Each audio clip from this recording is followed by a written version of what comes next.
Welcome to Animania Chronicles, where we dive deep into the captivating worlds of anime, dissecting stories, unraveling characters, and sharing our passion for all things animated. Welcome back to Animania Chronicles. In Part 8 of our viral hit review series, tensions rise as Hobin faces new challenges and prepares for the ultimate showdown. Don't miss out on the action and drama as we near the thrilling conclusion. Hobin immediately gives him a taste of a baseball choke for that, while Gil is closely monitoring the editing of the video. Just then, the shark hoodie guy pops up behind her and gives her a jump scare. The rest of the bullies are there too. One girl keeps ruffling Hobin's hair, telling him that he looks super thin and she can also defeat him in a fight. Another guy pokes Snap's forehead, and he just wants to run home. They bully them some more and then call them losers who don't even have 200,000 subscribers. Before leaving, Hobin yells at them, swearing that he will prank them one day too. However, Snap tells him that it is not so simple. Pranking people is a risky method because a lot of unexpected things could happen while filming. For people who do pranks without scripts, those unexpected things might turn into big accidents too. Suddenly, Hobin gets a text from Bomi, and he forgets everything about Snap's explanation. He eagerly checks his phone but is shocked to find out that she has been hospitalized. Kim is already there in the hospital room, and he asks Bomi how she injured her legs so badly. She tells him that a car nearly ran over her, but he asks her for more details. Bomi tells him about the fake snake prank, and she actually sprained her leg badly when she fell down. She was too dazed by things that she didn't pay attention to a car speeding towards her. Luckily, the driver had enough control of the car, and he was able to apply brakes before hitting her. Bomi was not hurt by that, but when she turned around, she found the bullies giggling menacingly as they were recording the entire thing. She was nearly hit, but they only cared about their content, and that made her really angry. Just then, Hobin also arrives there, and he only heard the part that the bullies were laughing at her. He is furious, but Bomi tries to tell him that it was no big deal because she is not injured. However, he only apologizes to her. Bomi asks him what does he mean, and he prefers texting her his feelings rather than saying them out loud. He texts her that he is sorry that he was not the first one by her side. He then texts her to rest and get well soon and leaves the room. With that, Bomi tries to stop him, but he keeps walking out. Inside his mind, he apologizes to Bomi for not saying these things directly to her. He then sends her another text, saying that since Kim is already there, he will be leaving early today. Hobin thinks about the unspoken rule of losers. They don't act up in front of people stronger than themselves. That is why he doesn't want to act big in front of Kim. However, he has found some content for his next video, and he is surprised that it was always so close to him. The next day, he reaches school and marches ahead into the classroom of the bullies with a full camera setup. He declares that he will crush them, and his chat goes crazy because they have never seen him so pissed before. Before picking up this fight, Hobin had watched another video from Cockman. It was about defeating multiple opponents, and the three boys from the bully gang sprang up in Hobin's mind as he thought of that. Earlier today, he was sitting at his desk talking about beating the bullies when Snap suddenly slid over his desk. He asks the freaked out Hobin the reason that he changed his mind because he was too scared to fight earlier. Snap warns him that this situation is different from fighting T because there are three opponents this time. Hobin just gives him a confident smile, saying that there is no way he can fight three people at once, and Snap laughs at him before cursing him out loud. However, Hobin has some other plans. He admits that fighting three people at once will be too much for an amateur like him, and he will surely get beaten. The truth was that Hobin didn't trust Coachman's last video. It was the first time that he didn't trust his online teacher. On the other hand, the bullies are checking out some of their videos this month. One of them is a man acting like a gangster to scare a woman in an elevator, and the other one is where the boys call the cops on Shark Hoodie for smoking. Both videos have over 8 million views combined, which means they earned over $20,000 already. The boys surround Shark Hoodie guy and ask him to give them their cut already. They keep laughing and chatting all the way and don't even pay attention to Hobin and his friends who are sneaking up on them. Snap asks Hobin if he heard what they were talking about earlier, and the only thing he heard was about the $20,000. He then recalls that Bomi told him that they seem to stage their content, but they don't have any proof of that. Snap tells him that they might have some proof. He opens the elevator video and asks Hobin to find what is wrong in the video. He can't see anything wrong because the woman in the lift appears genuinely terrified. Snap admits that her tears have tricked everyone else too, and the thing that no one paid any attention to is the buttons inside the elevator.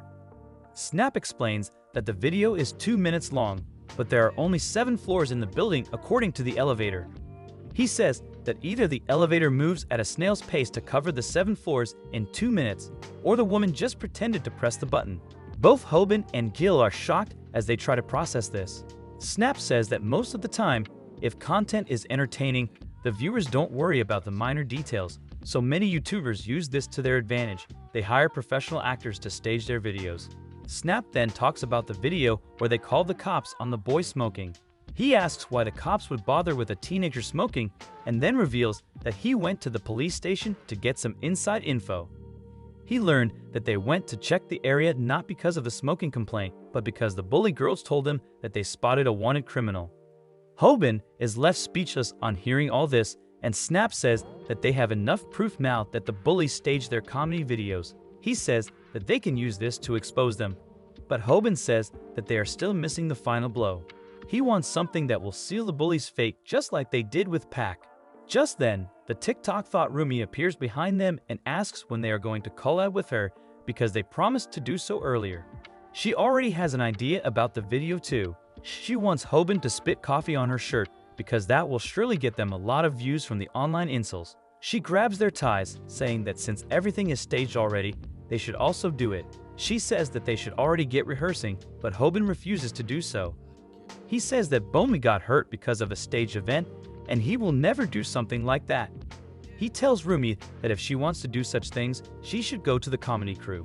While she acts mad at him, Rumi takes up his offer and does the coffee spilling prank to the bullies. She thanks Hobin for giving her this wonderful idea, and then the bullies praise her acting skills. They say that they don't usually do staged videos, but this time the idea was good. Rumi tells them to stop lying to a fellow YouTuber because everyone stages their content and the viewers never get it. The leader of the bullies begins smoking as he agrees with her. He says that their viewers are a bunch of idiots who never catch the details, but at least they fill their pockets. They roast their viewers, and then Rumi suggests they shoot some more videos and asks if they have any ideas. The leader says that for his next video, he plans to expose Hobin's channel, Viral Hit. He is sure that a worm like him couldn't defeat T in 100 years. He believes that Hobin staged the fight, but Rumi can attest that he did not. That doesn't matter to the bully, and he says that they can just edit the video to make it look like the fight was staged. He says that the viewers are hungry for drama and they don't care about the truth.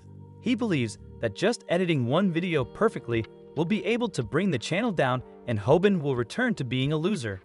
The bully leader laughs, saying that the reason celebrities are trolled so badly is because it is easy to make up things online.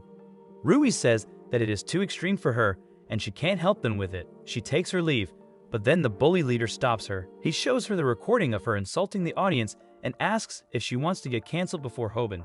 He tells her to join an alliance with him, but then Rumi shows that she was recording everything the entire time as well. She reveals that she made a deal with Hobin that if she could get video evidence that they were staging their content, she would do a collab with Viral Hit. What is more, the entire session was being streamed live and the viewers know the entire truth. To top it off, Hobin and his crew were hiding in the shadows the entire time. As they make their entrance, the bullies are stunned. Rumi tosses the phone over to Snap, who puts it in his device because it was Hobin's phone to begin with. Rumi then tells the bullies that no matter how much money they make, she will never stage a show like them. She gives Hobin a high five and he thanks her before apologizing because the part where she was badmouthing the viewers was broadcasted too. He then moves on to the bullies, thinking about the way to beat multiple opponents at once. He gets closer to the bully leader and intimidates him with his stern expressions. However, what really terrifies the bully is that Hobin is towering over him. His height seems to have increased all of a sudden and his shoulders are broader too. Actually, when Hobin was watching the videos, Cockman told him that unless he masters at least 10 of his skills, there is no way that he can beat multiple opponents. Hobin panicked as Cockman started running away, but then he said psych and told him that even without fighting one can win against multiple opponents. The best way to do that is by bluffing and intimidating the enemies like insects and animals do. Using that technique, Hobin gets the upper hand on the bullies. even though he is so nervous that he can piss his pants any moment. He tells them to hand over the video containing Bulmy and then run away. However, as he steps on the drainage channel, his bluff is suddenly exposed as his legs twist. His shoe rolls towards the bullies and they realize that he was using insoles to appear bigger. Hobin realizes that he is screwed now and he can only ask for his shoe back. He begins running as the bullies chase after him, and for the first time he doesn't hear Cockman's voice in his head. He is too excited to keep a level head and confronts the one who is at the forefront. The bully throws a punch at him, but Hobin uses his head to embrace the impact and then uses his lethal calf kick against him for the first time in forever. He realizes that he grew stronger without even noticing it. However, that does not change the fact that he is fighting 3 people at once and his previous calf kick has done no damage. Kim is also watching the fight from the gym and his friends ask him what he sees in the tiny shrimp called Hobin. Kim just asks them if they could force themselves to practice just one type of kick 10,000 times in 1 month. Kim's friends can't believe that Hobin did 10,000 calf kicks in just 1 month because that is no ordinary feat. Kim affirms and says that any ordinary person who gets hit by a strong calf kick won't even be able to move. That is what is happening with the bullies. While they are trying to show that they are unfazed by the kick, their legs hurt so much that they cannot move. They somehow tough it out, but they are sweating like crazy. However, their leader doesn't move from his place, even though he has not been kicked, and that confuses Kim. His master Lovin, who is an MMA triple champion, knows the answer. He tells Kim that he must have some problem with his eyes to not notice that Hobin just used the technique of intimidation on his enemies. The bully leader is quite nervous just because his lackey got hit, but he tries acting tough by saying that he is still wondering how he should beat up Hobin. While Hobin is thinking that for real, he realizes that his heart is beating like crazy, and even though he is scared, he is too excited to just stop, and his face becomes like that of a typical molester. Just then, Jill tells everyone to stop because she has one of the bully girls in a baseball choke. She tells the bullies to back away if they don't want to see their friend get knocked out, and the bullies actually see this as a chance to escape. Their leader says that he can't do anything because Gil took his friend hostage, otherwise he would have beaten the crap out of Hobin. They leave the place and Gil acts smug as she tells Hobin that he doesn't need to thank her. However, no one has noticed yet that this encounter awakens something inside Hobin. He was having fun just now and he thinks that he must have gone crazy. His friends celebrate their victory, but Hobin cannot remove his hands from his face. That's it for today. Stay tuned for the grand finale of our viral hit review series. Thank you for joining us on this journey through the vast realms of anime. Don't forget to subscribe, hit that notification bell, and stay tuned for more thrilling reviews and discussions.